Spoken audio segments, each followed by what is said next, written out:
I'm your host, Havilah Malone, and welcome to Inside Havilah's Corner, where every week we're going to be bringing you proof of what's possible in life, whether it's in your relationships, in your business, in your finances, and what's going on in the city. You can find out right here on Inside Havilah's Corner. And on this episode, have you ever been sparked by inspiration?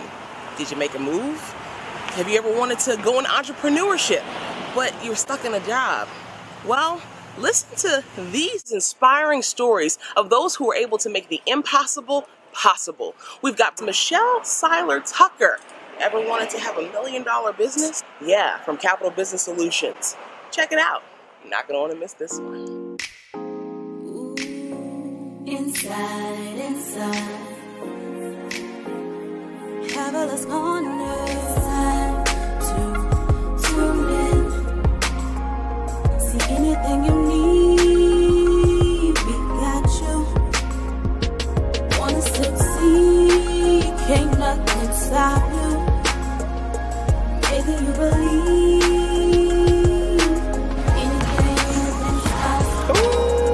Inside Havilah's Corner.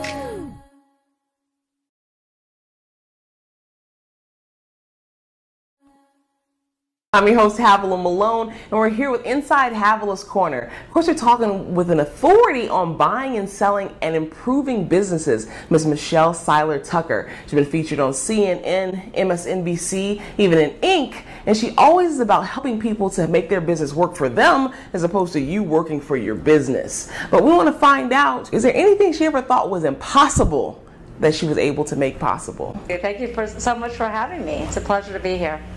You are so very welcome. So you have been an entrepreneur for many, many years. You've actually had over 8 businesses that you've run. So just tell me a little bit about your background. You've hailed from California. You're now here in New Orleans and helping businesses really to, get themselves together. Well, I worked for corporate America, worked for Xerox, which was your competition, by the way. I know, back when I worked for HP, I know. So we were competitors. Now we're friends, right? Now we're on the same side. But at any rate, worked for Xerox, making great 6-figure income, terrific benefits, but I always had this burning desire to be an entrepreneur and be my own boss and, set my own schedule, etc. And I went ahead and took the leap of faith, as so many people want to, but so many people resist and don't do that. I went ahead and started looking for different businesses to look at and to purchase, and I stumbled across this franchise that had 2 locations, and I was actually going to buy one of their stores, and I decided, because I was going to keep my job with Xerox, buy a business and work that on the side. And then they started talking to me about partnering with them, becoming a franchise consultant, franchise developer, etc. So I went ahead and did that, and I did it for 6 months. I kept my day job with Xerox, worked nights, evenings, so yeah, one foot in the pool over here, one foot in the pool over there, as you were making the transition and pursuing the things that you really wanted to do. Right, because I knew I wanted to go into entrepreneurship, but I wanted to make an educated decision. So I wanted to make sure that what I was going into, I was going to have the passion for and really love it and be able to thrive in it. So I did that for 6 months, and then I took the big leap, and I ended up making more money in 6 months than the entire year at Xerox. So it was the best decision I ever made. So that was a great leap to take. Absolutely. And since then, I've sold hundreds of franchises and hundreds of businesses. Wow. And so you know what? And a lot of people do have a desire. They may be working in corporate America or working a particular job, and they have a passion for something else. They want to do something else. But there is that fear that maybe holds them back from actually taking that leap of faith, like you said, and actually pursuing what they want to. So kind of what was the process for you? Was it, years you had been thinking about being an entrepreneur, or was it just overnight, like I want to be an entrepreneur, and I just jumped into doing it? So how did it work for you? I think it was a little bit of combination of both, actually. I've been thinking about it for a few years, and then I kind of just made the decision and bite the bullet and did it overnight, basically. But again, I took that 6 months to make sure that I was going down the right path. So I kind of always gravitated towards entrepreneurship. So then were there people, there that encouraged you to kind of go down that path, or, did you get the support that you needed to be able to do it, or were you not supported in those decisions? Great question, Havilah. I was not supported at all. It's so much easier when you have mentors and you have people that are in your corner, Havilah's corner, cheering you on. But I did not have that support. Everybody was telling me I was crazy, I was an idiot, Why would I leave a great position with a Fortune 500 company with tremendous salary, benefits, etc., and no support whatsoever? So, but I did it anyway. Well, let me take that back. My husband now was supportive, so he would get really mad at me if he watches this interview since I had no support. Credit. But as far as a mentor, I didn't have any mentor to help me along the path. So then in making those transitions and moving into entrepreneurship, like what was the hardest part of that for you?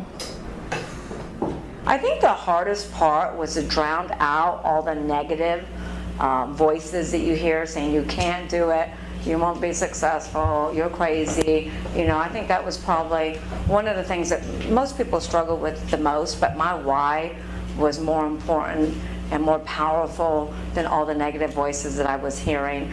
And just making sure I found the right opportunity and the right business venture to go into.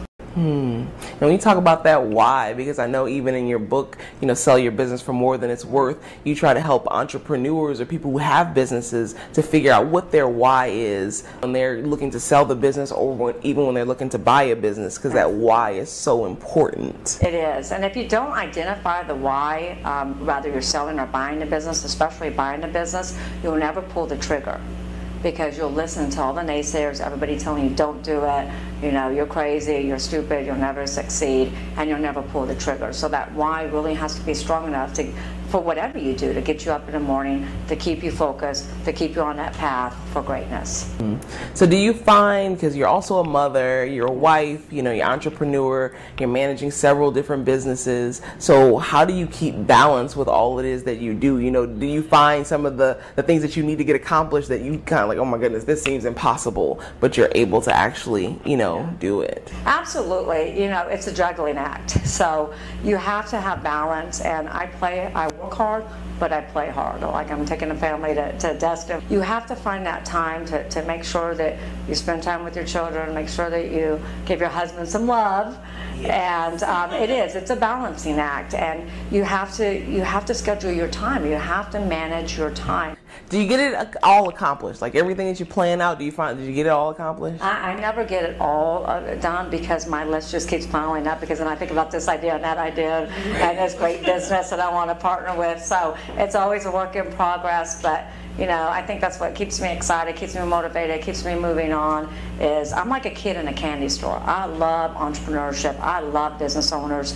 I love to see how a business owner started their business in the garage and grew it into a multi-million-dollar company that it is today. And that's what makes me, you know, that's what makes my blood boil and gets me all excited. You have a award-winning book, you know, Sell Your Business for More Than It's Worth. You know, people can find that book. It's available on Amazon, or they can go to your website. Was that Michelle Tucker International.com, and best-selling book, I'm proud to say. Ow. That's another thing we have in common, 2 best-selling books. But thanks for sharing some of your journey with us and some of those things that you were able to make possible in your life, because there's a lot of people who want to go down those same paths or have dreams of entrepreneurship. And so to be able to see someone who's been able to do it, and despite, you know, different difficulties in their life or different obstacles that may be there, being able to move past it. So you're definitely a great example in that. And we look forward to getting some more business advice from you, you know, and later on in our series. Great, I'm excited. I have lots of tips to give.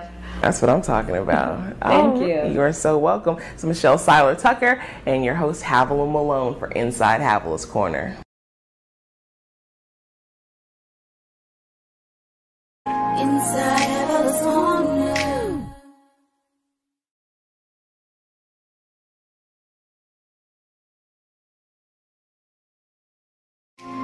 Inside Havilah's Corner.